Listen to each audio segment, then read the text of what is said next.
Appreciate you, buddy. Hi, friend. Hey, what's going on? How you doing?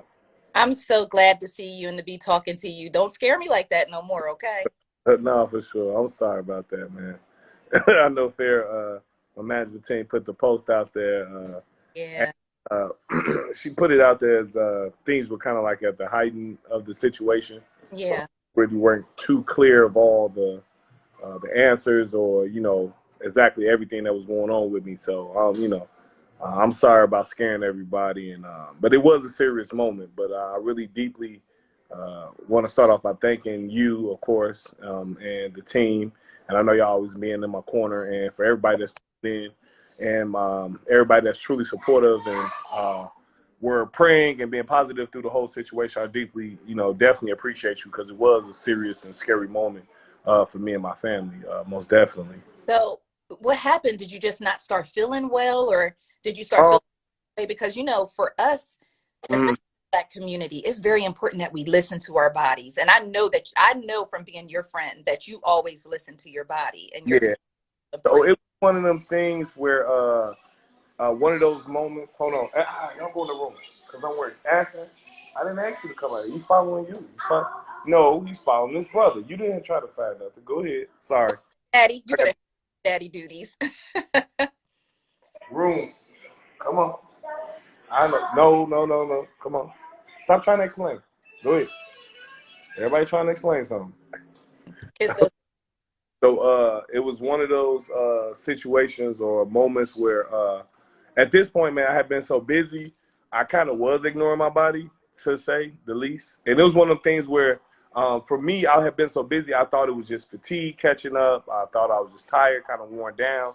I had been a part of so many different projects and trying to meet so many different deadlines, Yeah. kind of ignoring what was kind of going on with me. I had been fatigued for a while. Eyes, I wake up, eyes be bloodshot red, not quite sure what's going on. Steady ripping and running, trying to, get all the different projects going. I'm about a couple of weeks away from opening my own gym and getting a few different things complete. So I had just been ripping and running. And so Monday, I was trying to just wrapping up my normal routine, ripping and running. And, this lightheadedness came over me. That I was like, man, maybe I'm just fatigued. Maybe I'm just tired. Maybe I'm just hungry. I didn't eat enough this morning. And it kept wearing on me. And then, next thing you know, on my way home, I felt like this sense of anxiety kind of take over. I wasn't quite sure what was going on, what was happening. I got home. Ashley was here. I was telling her, like, man, I just don't feel like myself today. I don't know what's going on. Me trying to be tough guy, I'm thinking like, hey, man, maybe if I just lay down, I eat, lay down, sleep it off, I'll be okay. Because I'm not going to lie to you guys. I really do. I had not been to a hospital in like years. Like, Right. because I had been, in my mind, healthy. So I had not been to a hospital in years. So I wasn't even trying to get to the hospital at first. I tried to lay down, take one of those naps, and then something just kind of came over my body, like a sense of chills. Heart was beating like ridiculously. Couldn't calm myself down. Couldn't calm my breathing down. My nerves went bad because I started getting sharp pains everywhere, and I was like, okay, something's going on. I need to get to the hospital. So once I got to the hospital, and we, that's the thing. It don't matter celebrity or not. Once you're in that emergency room, you're Right. in the room. So you kind of just waiting.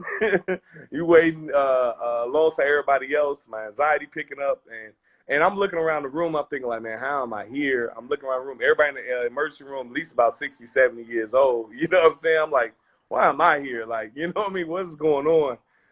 And it was just very scary. So like once I got in the back, they finally gave me an EKG, and my blood work had pretty much, from what they had seen at the time, my blood work had showed that it might have been some type of mild damage to my heart from what they saw just from the EKG. Um, Right.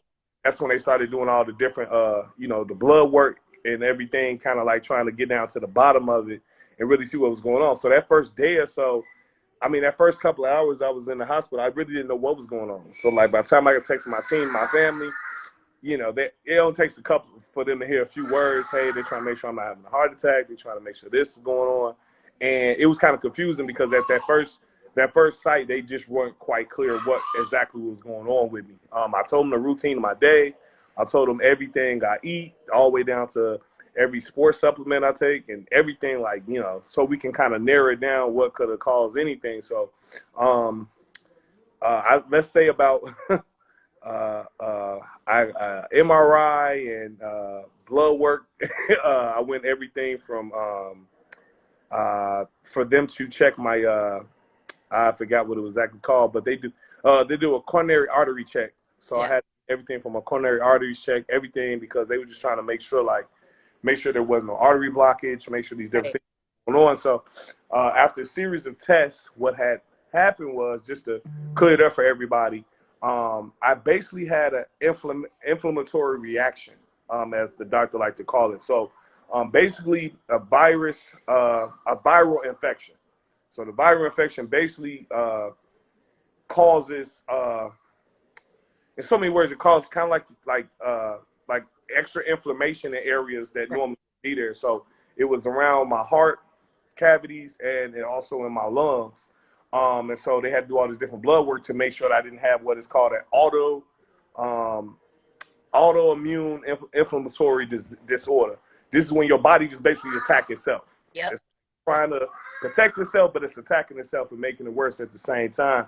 And so I was pretty much going through that throughout this whole while I was in the hospital, them trying to get my fever down, because I had a fever of like 105, 106 or something while I was in there, different things. So they was trying to break my fever down, pulling blood everywhere, checking on my vitals, like everything. It was a lot. It was a lot. And for me, I had been in the hospital almost like I said, again, like 10 plus years. So it was like, I'm in here. How long were you in, like the total duration of the time? I didn't get home until like Friday. So I was in there all week with them testing. And I ain't gonna lie, I was very fatigued and worn down. And then the crazy part is I got tested for COVID. They said it wasn't COVID. Yeah. So it is one of them things that can just happen. Like it can kind of happen to anybody. So it wasn't even COVID that actually did it to me. So it's that's what made it scary, because I'm thinking like, man, is this COVID? Is this? And they was like, it's a lot of things to it that played its part. And to be totally honest, like the best thing, what I really gained from the whole experience was that, like, now being a father of 3, being married, being in the position that I am today as a man, it was like, wow, like this probably could have avoided if I had already been checking in with a primary doctor. I felt like weeks ago, when I first started feeling fatigued, when I first started feeling funny, if I had a regular doctor to check in with and really been on top of that, I probably could have avoided it getting to the point that it did. Yeah. And that's really what I took from the whole experience. Like, damn, like, you older. This is something you got to be doing anyway. So I was in there. I was like, man, check everything. I'm getting ready to get on you, because I have talked to you. You have gotten on me about having a healthier lifestyle. So you don't go for your an annual exam just to, get your little man, everything, heart, your ticker. I mean, that's something I can admit that I was lacking in. For me, honestly, I had changed so much to my life. I have cut off so many negative aspects of it that, in my eyes, I'm doing way times better than I was 5-6 years ago. So I know I'm healthier than what I was. But this is one of the things, I couldn't protect myself from, put it like that. Yeah. It's one of the things maybe I could have caught earlier before it really hit that level. Yeah. And that's the whole thing I was thinking about while I was in the hospital. My family, my children, all the goals I haven't completed. Like, wow, like, come on, bro. We so close to, changing lives and hitting that next step that we want to. This is one of the things we got to get on top of, bro. This is one of the things we got to stay on top of. So, I'm not sure. Like I said, I was in the hospital. So I wasn't even on my phone for days. Like, I was just laid up. Like, I was just like a potato in there, getting poked at all day. Like, it was rough. And, like I said, I'm not really sure of the different, different rumors, different whatevers. Like, I can really care less. I know what I do. I know what I'm not doing. I know what I don't partake in. I know that I'm very healthy, and, I protect myself, protect my family. And, that's what happened, man. It's scary. Because this is one of the things that, like, it gone any further left, or if I had delayed it anymore, a heart attack really could have happened. A stroke at my age could have happened. These different type of things when your body start transitioning through those type of levels. Like, anything could have came out of that. So, had a long, extensive talk with my doctor about future of my possible ways of avoiding things like this, and you know, and just really talk. You know, it was a lot to think about, and it was scary. It was probably the scariest moment of my life because it's one of the things where you're at. You know, you pretty much can't do nothing but pray at that moment to make you know to just to pray that it doesn't get any worse or something left. It's kind of out of your control. Yeah, you feel helpless. I think, you know, just listening to you talk. Ginger ale. I'm sorry, I'm laughing at. Oh, well, you know, ginger ale fixed everything in the Yeah, back. no, ginger ale fixed it all. I definitely asked for some ginger ale. I was in there a lot. I think I was drinking a lot of ginger ale. Ginger ale fixed everything in the Black community, even families that's beefing. Just pour out some ginger ale. Pour us some ginger ale. We talking out real fast. I was very concerned, you know, when I saw the message because one of my good girlfriends sent it to me because it was like you're my people, and I was like, wait, what? So it took everything in me, and I told Farah, I said it took everything in me not to harass you, just to make sure Don was okay. But then I saw where Ashley posted one day, you know, I'm kind of checking every day, checking in. Yeah. I urged to harass Farah because I could only imagine how inundated she must have been. Yeah, of course. Ashley was like, he good, so I'm good. I was like, okay, good, he's good. Well, yeah, you know, even in some of my scariest moments, man, I try not to be a drag, if that makes sense. I just try not to panic everybody around me. So even when I'm unsure, I still try to be optimistic and be positive and hey man, I got this. You know, for me, the most part was my mental while I was in there. I knew I was going to be strong enough to battle it, but it was more of a mental battle while I was in there because again, when it's out of your control, you can't do nothing but pray, have faith, hoping that the next morning, each time the doctors come in, they didn't have worse news or some kind of stipulation to life, you know, because luckily I walk out of there, no pills, no prescriptions, no like that. So, you know, I could have left out of there with we got to put you on this. We got to put you on this for your heart. We got to do this for this. And it was like, that was like the mental part that was eating at me. Like, man, how's the rest of my life going to be after this experience? What will I not be able to partake in or be able to experience that I haven't experienced yet? And that really opened my eyes. Like, yeah, my mom was on me. She's like, dude, I don't care what you do. I don't care how much you live. I don't care how healthy you eat. We getting you a primary physician when you get home. We doing this. We doing that. Like, we can't, you know, afford these type of scares. And that's really what I suggest to any, especially as males. I know as ladies, y'all usually on top of these type of things. Y'all get regular routines and checkups and all the things y'all should do. As guys, we kind of like, if it ain't bleeding, I ain't going. Right, you know? right. Absolutely. I ain't going to the hospital. Like, that's how we are. And that's something that that's a habit or a state of mindset that got to be broken. Where it's like, you know, it's okay, like, to get checked on. It's okay to get looked at just to play it safe. Yeah. Sure. What about like aftercare? So like I know that you love to work out, you know, bodybuilding competitions, you're getting ready to open your gym. So has there been any stipulations placed on you being able to work out, you know, just to it's just, well, they just told me certain things right now with my heart. They wanted to make sure that everything's good. I got a routine checkup. I got a follow up tomorrow to try to make sure everything is good and checked on. And just make sure I'm in the green, you know, but I mean, right now they just want me to take it slow. You know, I can't go in there full force.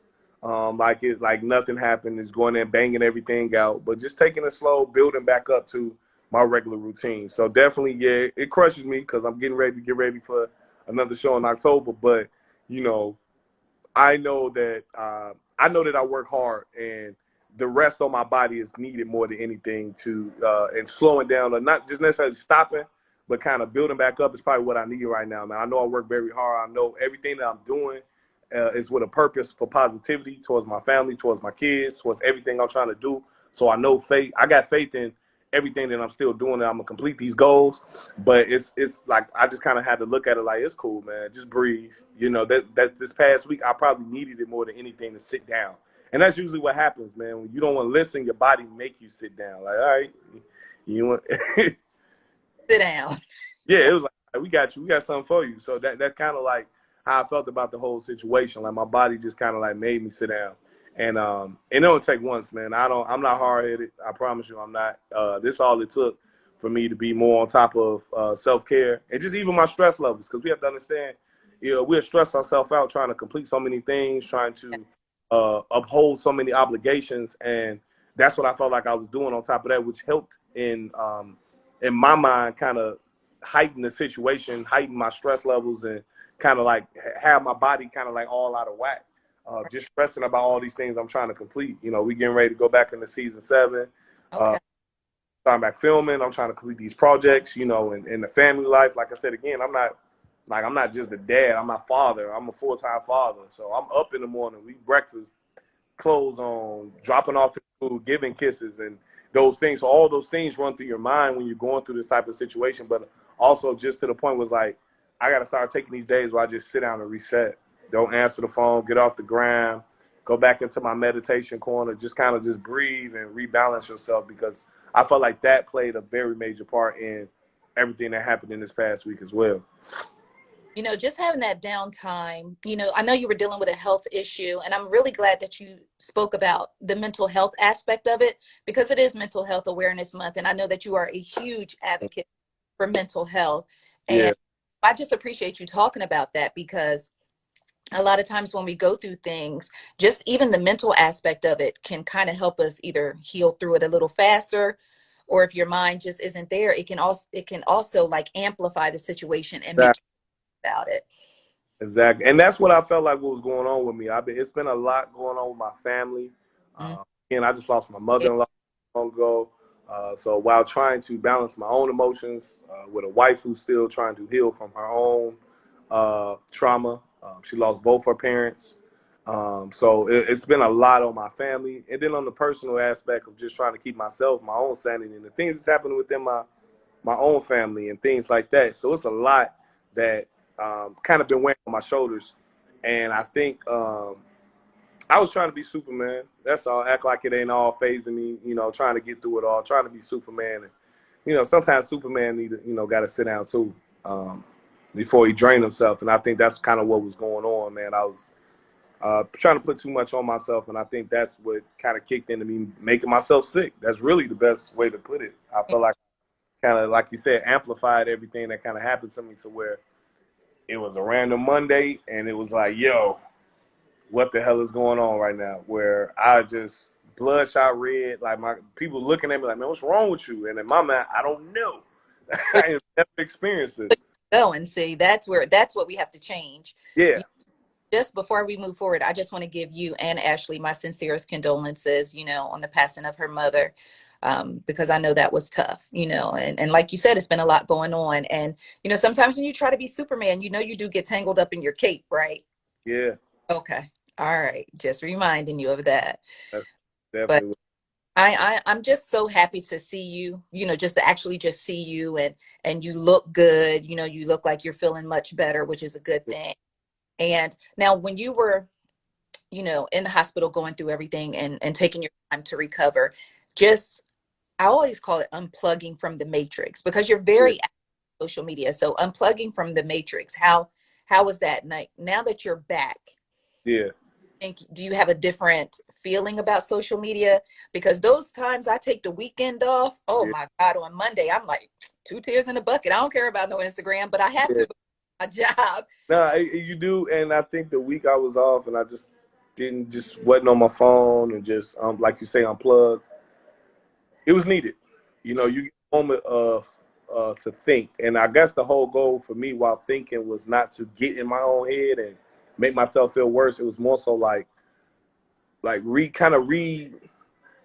the word? Just reanalyzing things I've been avoiding, reanalyzing subjects and thoughts that I've been running away from, and kind of took that time to kind of settle those areas with myself, with hopes of moving past it so that I could move forward with clarity and kind of leave that weight off my shoulder. And that's what I did while I was in there. Just really thought a lot, really just sat and thought and prayed, meditated. And that's probably what I needed. You know, I didn't need social media. I didn't need the typical entertainment that we can get 24/7. I just needed a moment with myself. And then, you know, sometimes you got to speak with the universe. Sometimes you got to speak with God. Maybe I didn't take time to do that these last couple of weeks, these last couple of months. I've been so busy. And I'm most definitely a grateful individual, very humble individual, very grateful. And I think I just might have needed that moment to speak with him, and let the Most High know that I'm very grateful for everything that I have. And I want to continue to be blessed. And you know, sometimes you got to sit back and hold that conversation that you haven't. I believe he just kind of showed me the way. He gave me some signs, and you know, I think he showed me, you know, the path I need to take moving forward with myself and with my family. And it's not going to be an easy journey, but this one of those eye openers, man. And just you just don't take certain things for granted, and that's really what happened for me these past 7 8 days. Just really not just learning not to take things for granted completely. Absolutely. Well, I know one thing. I definitely appreciate you just taking the time to sit down, you know, with me, to talk about this because, you know, everyone was so concerned about you, you know, and everyone really was rooting for you, sending words of encouragement, you know, and everyone was just really praying for you, you know, just praying that you pull through because 2020 has taught us tomorrow ain't promised. And we already knew it, but 2020 just drilled it in our heads again. So just to hear that, you know, that you had been hospitalized, it was just so startling because, you know, I look to you as my healthy dude, you know, like last time you were on the Ice Cream Combos podcast, I picked up a drink. I was like, ooh, I'm gonna put it back down because Don said I should be drinking, you know. So just so many things. So, you know, to me, you were the guy that I look to as the model of health, you know, and just see you kind of go through that. It was a wake up call for myself because I don't know if you heard me, but I had COVID a couple weeks ago. Wow. Okay. Wow. And that, brother, yeah, that was interesting. Yeah, I know the feeling. I caught it when it first hit. Oh, And I went through the whole couldn't taste, couldn't smell. I was good on that. I ain't lose 1 pound. No. Nah, I couldn't taste nothing. I couldn't smell. I probably lost about 10 pounds around then too. Wow. But like you said, man, it was one of those situations where I think it was more or less of, I think for me, I think this personal situation, not more or less of like my athleticism or the diet, because I really don't have a crappy diet. I'm very active individual. I think this was that moment of us overworking our body, overworking ourselves, overworking our mental, our emotional, not taking time to handle those individual steps piece by piece. I think it's that moment for me when it's like you're trying to take on too much and your body like can't do it. We can't do it. We can't think, sleep, eat, and run at the same time. It was like that's literally how I have been moving. And I think I made myself vulnerable and accessible to this viral infection by doing so. And this is that moment, like I want to say to all the followers and everybody that's tuning in, man, I don't care what's happening in your life. It can be relationships, it can be friendships, it can be work environment, it could be the next big project. And I know we all trying to get rich. I know we all trying to save our lives, but work it out within a smooth process that doesn't put you in a bad position. I think that's what I did. I wanted to complete so many goals right now, and I think I just put myself in a bad position and kind of wore myself down. Instead of just being honest and saying, hey, I need a little bit more help, or being real and saying, hey, I need a break. I can't complete this. I can't do this week. I need to just do this. And that's what it was. I was trying to I was trying to get ready for a boxing match. I was trying to bodybuild. I was trying to open up a gym. I was trying to take care of this family member, trying to take care of this person, trying to make money to do this, make money to do that. Man, be there for my wife, be there for my in-laws, do this, do. And I don't think I took one day in this last 6, 7 weeks or 8 to 10 weeks just to just be like, yeah, you know what? I'm chilling. Yeah. You know, I'm going to get a massage. You know what? I'm going to just rest. You know, I didn't. I'm on the move. I'm on the move. So, you know, I just want to say to everybody, man, take that self-care is not just about the gym. It's not just about the diet. It's literally sometimes about just taking your time to sit there and pray and meditate, write it down. That's something I haven't done around a long time. I have my affirmation book. I'm usually writing in it every night, get my prayers out. Haven't been doing that. I got to revert back to the things that have been keeping me peaceful and balanced, and been allowing me to work through each step in my life by doing so. So find that niche that helps you guys work through each process. And I think that's, hey, I put my whole family at risk by not wanting to slow down. Yeah. Well, I'm glad that everything turned out okay. And I'm glad that you pulled the lesson out of it as well, because, you know, all of this would have been in vain if you went right back to the same things that you were doing that put you at risk initially. Mm-hmm. Glad that, you know, you're a smart guy. We already know that. We already know that. So I'm just glad that you pulled the lesson out of it, and that you are recalibrating, and that you're getting back to the things that kept you balanced. I'm very happy to hear that. Thank you. Now, I always appreciate you for checking in, and thank you, guys, and the whole Ice Cream family. I really appreciate you guys for the prayers, and everybody on here. Thank you for tuning in. Thank you for taking the time out of your evening. This is your time that you can't get back, and I'm glad that y'all decided to spend it with us. And I'm just hoping that through my journey and through my testimony, you guys are able to gain some type of closure to my situation, but also just maybe, hopefully, it puts some type of light on you guys' own health and life, and the things that you're going through. It may be a loved one, maybe a friend. Yes. Recognize the signs. For mine, it was fatigue, headaches, eyes. Like, I just was ignoring everything that was telling my body, "Hey, bro, sit down." Organic. Look out for each other. Look Yeah. out for your friends. Tell your buddy, tell your homegirl, "Hey, girl, you need to stay home today," and mean it. Like, we're not promised tomorrow, and we have to be there for each other and take care of ourselves. Absolutely. Well, you know, we love you. We're always in your corner, and we're always here for you. And I just, again, I appreciate you taking the time to talk to me. Always. You must have felt how concerned I was for you. I was like, Lord, not my Donnie Don Don. I know. I'm sorry, y'all. I'm sorry, but I really love y'all, and I'm sorry. Yes, we really love you too. And much love to Ashley and the kids, and to Farah as well. Thank you so much, Don. And we're always here for you. And rest, rest, rest. And Oh, yeah. I got you. I promise. I promise. Okay. Feel on it for a little bit. I got y'all. All right. Well, we'll talk to you soon, and continue to get better. Speedy recovery. Okay. Queen. Y'all. All right. All right. Bye-bye. Bye-bye.